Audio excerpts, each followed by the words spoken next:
Hello friends, as we saw in the last episode, Tongji City had come to kill the three great elders of the Wangling Tang family. One of them, Master Tangshan, had a daughter who was married to Wangling's cousin, though Wangling had no idea. On the other hand, Wangling's cousin, Wang Xiaowei, did not want to accept the girl because he knew that his entire family had been destroyed, and he didn't want to betray his family. To end this enmity, Wang Xiaowei took both his and his wife's life. It was very emotional to see the two lovers die like this. Meanwhile, Wangling captured Wang Xiaowei's soul and sent him to reincarnate. Wangling then returned to Tangzhou City to kill the remaining members of the Tang family. Master Teng had learned about these events and, in his anger, immediately ordered the awakening of Tang Ye, as only he could stop Wangling. The next episode begins with an unknown cultivator appearing in front of Wangling and asking how to get to Zhao country. The mortal responds, "Yes, 100 kilometers from here. If you head in that direction, you'll find Zhao country. But the way is dangerous, as there is a black mud puddle that no immortal or mortal can cross." The man tries to stop the cultivator, but the latter, confident in his power, ignores the warning and proceeds.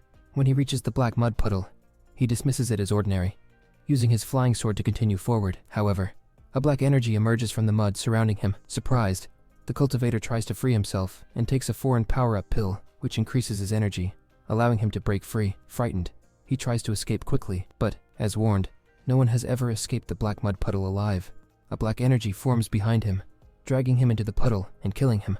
Afterward, the spiritual roots of the cultivator are drawn into the depths of the puddle, where Tang Yi consumes them, remarking on their deliciousness. From this, we understand how dangerous the black mud puddle is. Suddenly, Wangling arrives, flying over the puddle, thinking to himself, "I know Tang Yi is here." Wangling was informed of this by the stack leader of Wufeng Valley, who mentioned that a spiritual tree of spiritual veins is present in the area. When asked who was protecting it, the leader replied that only Tang Yi had been guarding the spiritual tree for the past 400 years, making him extremely powerful. No one dared approach the place, knowing that it meant certain death. Armed with this information, Wangling confronts the black mud puddle. As he does, a storm of black mud forms, and Tang Yi from below says, "You are the one Master Tang spoke of. It's good you came to me. Otherwise, I would have come to kill you." Wangling is unimpressed, and immediately begins using his death spell technique, causing destruction in the black mud puddle. Ordinary people are terrified, thinking a god has descended to destroy the earth. Meanwhile, Lin Zuan, observing this, excitedly declares, "This is my master. No one can defeat him. He is incredible." Wangling locates Tang Yi and attacks him with his death spell, but Tang Yi nullifies the attack. Shocked, Wangling wonders how Tang Yi acquired the death spell. Tang Yi, now emerging from the mud like a zombie, frightens even Lin Zuan. Tang Yi declares, "You also possess a death spell, but only I can kill you." A fierce battle ensues, with Wangling's attacks having no effect on Tang Yi, whose body regenerates. Wangling realizes that if the battle continues this way, he might not survive. He knows he must find a new strategy to defeat the zombie. Tang Yi, sensing Wangling's fear, begins to taunt him, following closely, but Wangling, like a lion retreating only to pounce, stops suddenly, summoning his forbidden flag and 3 dragon spirits, which attack Tang Yi. Despite a massive energy blast, Tang Yi emerges unscathed, his injuries healed. Wangling, in disbelief, wonders how Tang Yi's body could be so strong. He prepares a more powerful multiple sword formation technique, launching another attack. Tang Yi, unfazed, taunts Wangling for his weakness. Wangling, determined, converts his multiple swords into a divine sword and delivers a powerful blow that seemingly destroys Tang Yi's body. Relieved, Wangling breathes a sigh of peace. However, Tang Yi, smiling, re-emerges from the black mud puddle, declaring, "You can never destroy my body, but I admire your effort." He then uses a meteor technique to attack Wangling, who survives by using his earth-hiding technique to escape. Tang Yi is surprised by Wangling's survival, acknowledging, "Wow, you survived my attack. Now I can play with you a little longer." The scene then shifts to Master Tang, who, burning Tang Yi's jade pendant, is deeply emotional.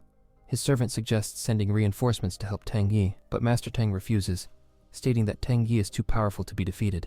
Master Tang reveals that Tang Yi, one of their ancestors, was only one step away from becoming a god 400 years ago. His special spiritual roots made him unique and powerful beyond measure.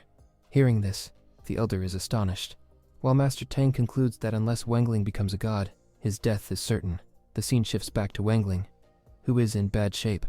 Running forward, Lin Zuan, worried, pleads with Wangling to save them. Wangling, determined, refuses to run, believing that everyone has a weakness and he must find Tang Yi's. Wangling picks up some black mud and realizes that it is entirely made of spiritual roots.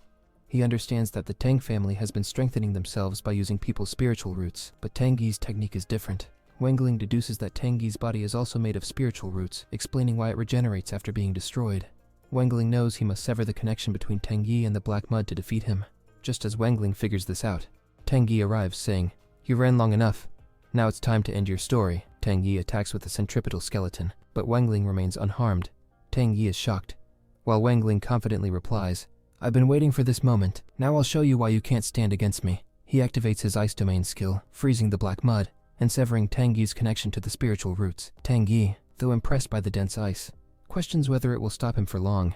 Wang Ling, in response, summons his ice dragon, which completely freezes Tang Yi. Wang Ling, thinking the battle is over, retrieves his ice dragon, but Tang Yi, using his demigod energy, breaks free with a massive blast. Wang Ling, recognizing the energy, is perplexed but unable to fully comprehend it.